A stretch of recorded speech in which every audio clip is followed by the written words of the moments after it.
Vice President Mr. Rohit Punjal, formerly known as Totibhai, and Mr. Naveen Sainani, Honorary General Secretary of CMAI, to felicitate Mr. Ashish Keval Ramani.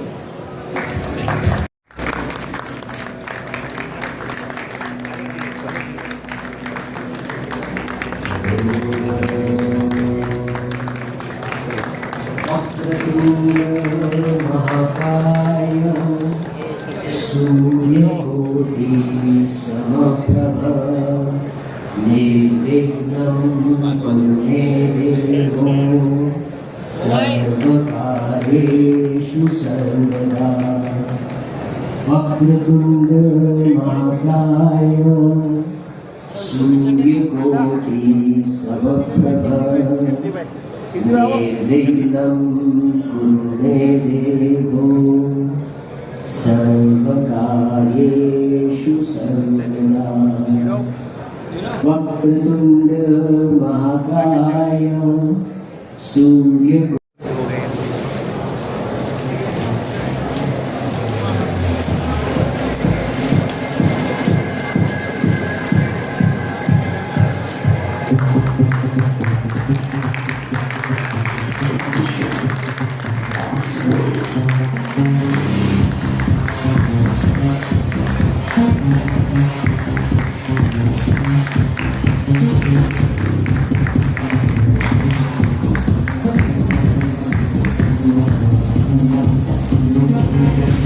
also hear it now for the entire NGF. Sri Rahul Mehta ji, management leadership of CMAI, guests of honor, ladies and gentlemen, distinguished participants. Let me begin by thanking CMAI leadership for inviting me to the 82nd edition of the National Government Fair.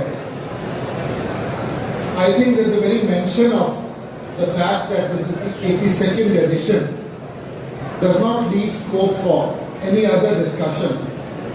If an event has stayed on for 8 decades, I am sure it must be adding some value to all its participants, and that alone is adequate reason to compliment CMAI leadership, participants, and of course the entire domestic sector which you all represent. Mr. Rahul Mehta made a mention of India's domestic sector in the textiles ecosystem, and I have no hesitation in admitting that the textiles ecosystem in India is a $176 billion ecosystem.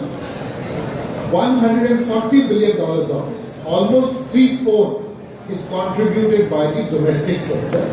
So the importance of the domestic sector can neither be underestimated in any way, nor be underplayed in any way. And I want to assure all of you from this platform that it is not only getting the attention it deserves, it is and will continue to get the respect it deserves. And there is another reason why I say so. If you look at the past decadal trends, you will see that the domestic consumption in the textile sector has been growing at 7 to 8% per annum. And this is a trend which will only continue and continue to increase as disposable incomes rise, as India goes on from a middle income economy to a Viksit Bharat. Discretionary spending on clothing, among other things, is going to rise, and this is all going to be in the domestic sector, and therefore the future, the prospects are extremely bright as far as the domestic sector is concerned. But I also want to add a few things.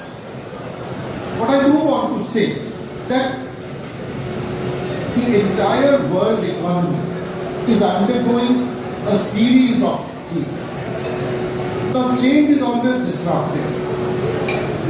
It creates winners, it creates losers. So what is important for us here is to catch the wave and see what are the trends which are going to determine the winners and losers of the next decade. If I look at only one example, how is technology in manufacturing in planning, in design, in marketing going to change the complexion of this industry? Is AI, is IoT going to add productivity? And how will it impact those who are early adopters of it? And what is it that all of us need to do that we are not behind the curve anymore? So I would like to suggest that while events such as the one that we are here in are important events for transacting business, meeting buyers, meeting sellers, they should also become forums for knowledge exchange.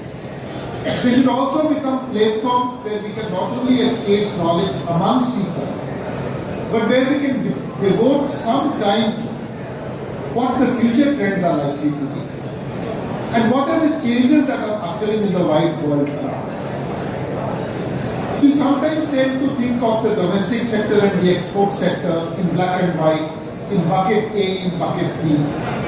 I would like to believe that they are actually a continuum. Many of the exporters are present in the domestic sector as well. Many of those in the domestic sector would like to export as well. And there would be very few people who are entirely in the domestic sector or entirely in the export sector. But even if there are, how will you ensure that those who are micro, medium and small players today become mid-sized players tomorrow and start exporting the day after?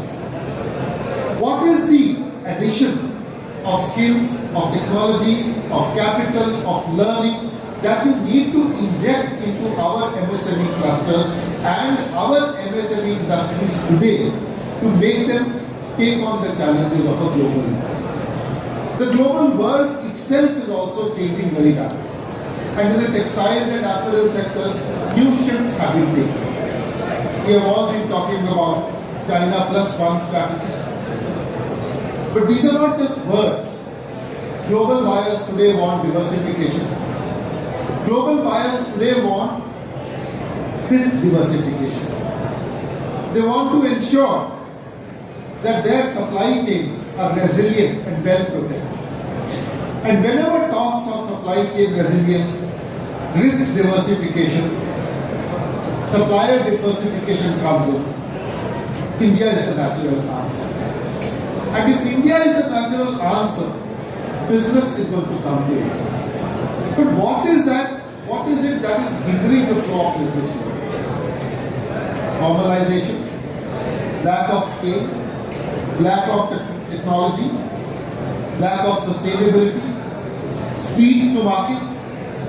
And I think these are some of the challenges which our industry has to dwell on. It is a fallacy to think that these are challenges only for the export market. Yes, they impact the export market today. But sooner or later, they are going to impact the domestic market as well. And if the domestic players want to succeed, want to build businesses, want to build brands, sooner or later, they have to pay attention to formalization, to technology, to productivity, to speed to market, to design, to sustainability, because these trends are rapidly changing. So while I do reiterate that the domestic sector is the backbone of India's textile ecosystem, it has been growing at a healthy pace. It will continue to grow at a healthy pace. But what I do want to ensure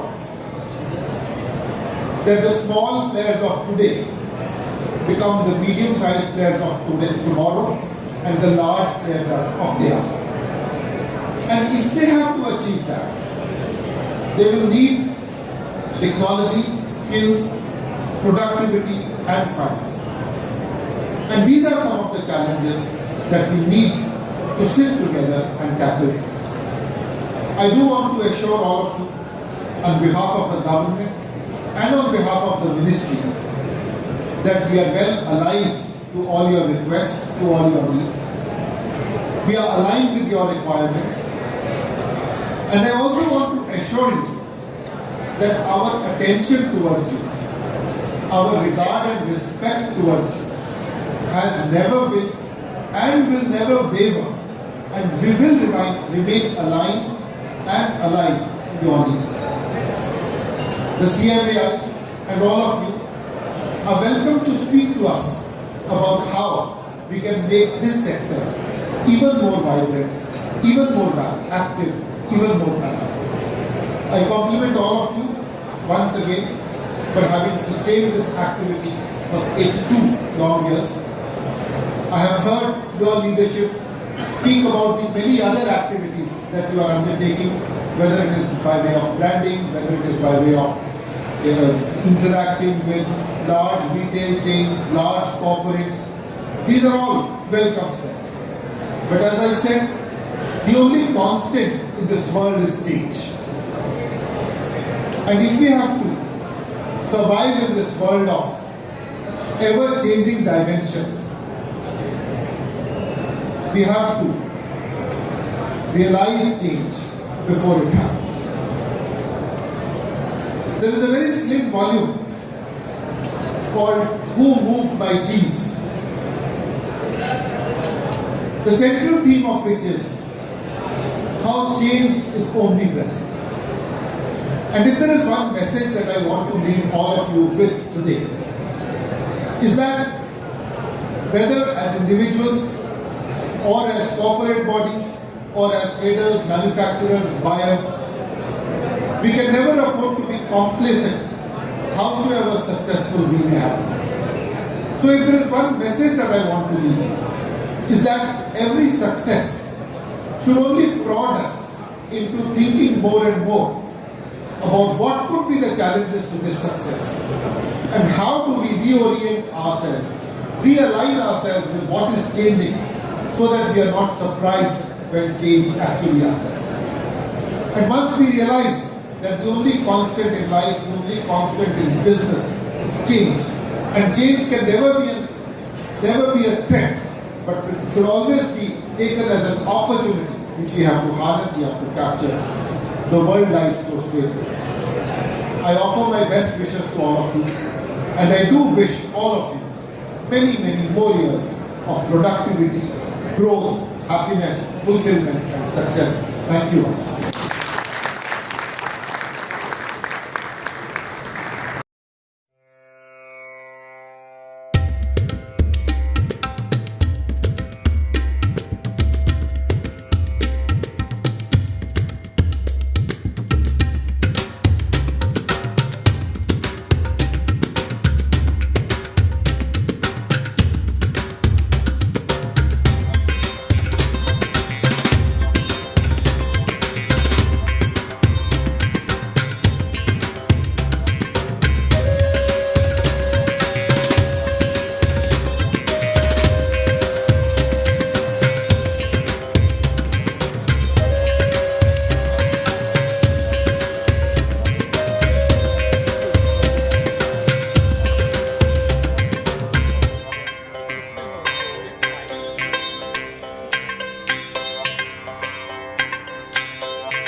Look at frame, sir.